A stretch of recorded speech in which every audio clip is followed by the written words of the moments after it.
गंगा नदी को साफ करने वाली कंपनी जर्मनी वापस क्यों भाग गई? दोस्तों, मान लीजिए आप कोई गड्ढा खोद रहे हैं और कोई दूसरा व्यक्ति आके उसी गड्ढा में मिट्टी डाला जाए, तो बताइए ऐसा में कभी आपका गड्ढा बन पाएगा? हमको तो नहीं लग रहा है बन पाएगा। बस कुछ ऐसा ही हो रहा है हमारे गंगा नदी के साथ।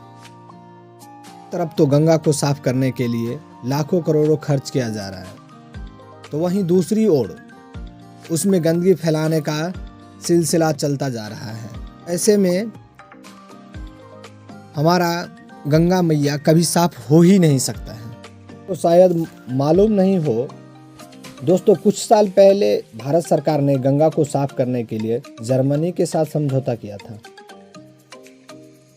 जर्मनी ने भारत को भरोसा दिलाया कि वो अपने पुराने एक्सपीरियंस के साथ इस काम को अंजाम तक पहुंचाएगा, लेकिन ऐसा तो हो ही नहीं पाया। ऐसा क्या हुआ जर्मनी कंपनी के साथ जो कंपनी को वापस जर्मनी लौटना पड़ा? बस इसी सब बातों को जानने के लिए वीडियो के लास्ट तक जरूर बने रहें। दोस्तों, यूरोप में बहने वाली एक नदी है राइन, जिसके रास्ते यूरोप के अलग अलग देशों में कोयला पहुंचाया जाता था, जो सिलसिला सालों तक चलता रहा। उसके बाद राइन नदी का पानी इतना मैली हो चुका था कि लगभग पानी का रंग काला पड़ने लगा था। तो फिर जर्मनी कंपनी के साथ कई देशों ने मिलकर राइन को साफ करने को ठान लिया।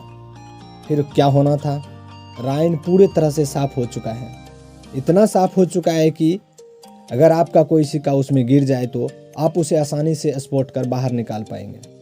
इतना साफ हो चुका है राइन नदी। सिर्फ राइन नदी ही नहीं, 19 देशों ने मिलकर एल्बे और डैन्यूब नदी को भी साफ किया है और निर्मल बना दिया, जो बहुत ही दूषित हो चुका था। तो चलिए वापस आते हैं अपने देश भारत। जब श्री नरेंद्र मोदी जी ने प्रधानमंत्री बने तो पूरा देश को ये आश्वासन दिए कि वो अपनी पार्टियों के थ्रू गंगा को साफ और निर्मल बनाएंगे। तो फिर क्या, सरकार ने नमामि गंगे प्रोजेक्ट को घोषणा कर दिया, जिसमें सरकार को लाखों करोड़ों को खर्च चुकाना पड़ा, जिसके कारण गंगा में कुछ हिस्सों में तो काम भी किया गया, लेकिन हम सब ने एक भी नहीं मानी और दिन पर दिन गंगा मैया को दूषित करने का एक भी मौका नहीं छोड़ा, और ना ही किसी फैक्ट्री के पानी को आने से रोका गया, जिसके कारण सरकार का यह फैसला पूरी तरह से फेल हो चुका है। फिर आया साल 2016, जिसमें भारत सरकार ने जर्मनी के कंपनी GIZ को गंगा नदी को साफ करने के लिए एक बॉन्डिंग पर हस्ताक्षर कर दिया गया। इस कंपनी ने गंगा नदी को उत्तराखंड से साफ करना चालू किया। साथ ही नदी के दूसरे हिस्से में भी काम किया जा रहा था, जिसको साफ करने के लिए 3 साल का वक्त दिया गया, जो 2016 से लेकर 2018 तक हो जाना था।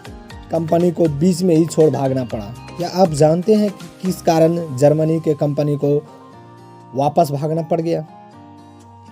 जर्मनी कंपनी को ऐसा लगने लगा कि इस देश में सिर्फ पॉलिटिकल वादे किए जाते हैं और कुछ नहीं होता है। जहां जर्मनी कंपनी पूरा जोर लगा रही थी गंगा मैया को साफ करने, हम सब और सरकार मिलकर गंगा मैया को दूषित करने का एक छोटा भी मौका नहीं छोड़ते। लेकिन 2019 में नरेंद्र मोदी जी ने उत्तराखंड में एक रैली में ये संबोधन किया था कि गंगा मैया पहले की अपेक्षा बहुत ज़्यादा साफ हो रहा है। लेकिन अगर विपक्ष के माने तो ये सरासर झूठ है। अगर जीरो ग्राउंड रिपोर्ट आप जाने तो गंगा मैया वैसे का वैसे ही धरा के धरा है, ना ही साफ हुआ है, ना ही उसमें कोई काम किया गया। पता नहीं कितना तक सही है और कितना तक गलत है।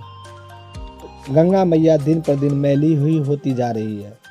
पता नहीं कब हमारा गंगा मैया दूसरे देशों के नदी के समान साफ और निर्मल हो जाए। तो कहते हैं कि गंगा में नहाने से सारे पाप धुल जाते हैं, लेकिन आज तो गंगा ही पाप के चपेट में आ रहे हैं, जिसके कारण गंगा नदी में बसे हुए जीवों का जीना भी मुश्किल हो पा रहा है। और प्रदूषण दिन पर दिन हम बढ़ाते ही जा रहे हैं, थमने का नाम ही नहीं ले पा रहे हैं। गंगा मैया को साफ और निर्मल बनाना है तो हम सबको एकजुट होकर गंगा मैया को साफ करने का एक बड़ा कदम उठाना पड़ेगा। जिसमें पूरे देश का भाग्य जुड़ा होगा। जाते जाते हमारे चैनल को सब्सक्राइब कर ले, साथ ही बेल आइकन को दबा ले ताकि कोई नया भी वीडियो आने से पहले नोटिफिकेशन आप तक पहुंचे।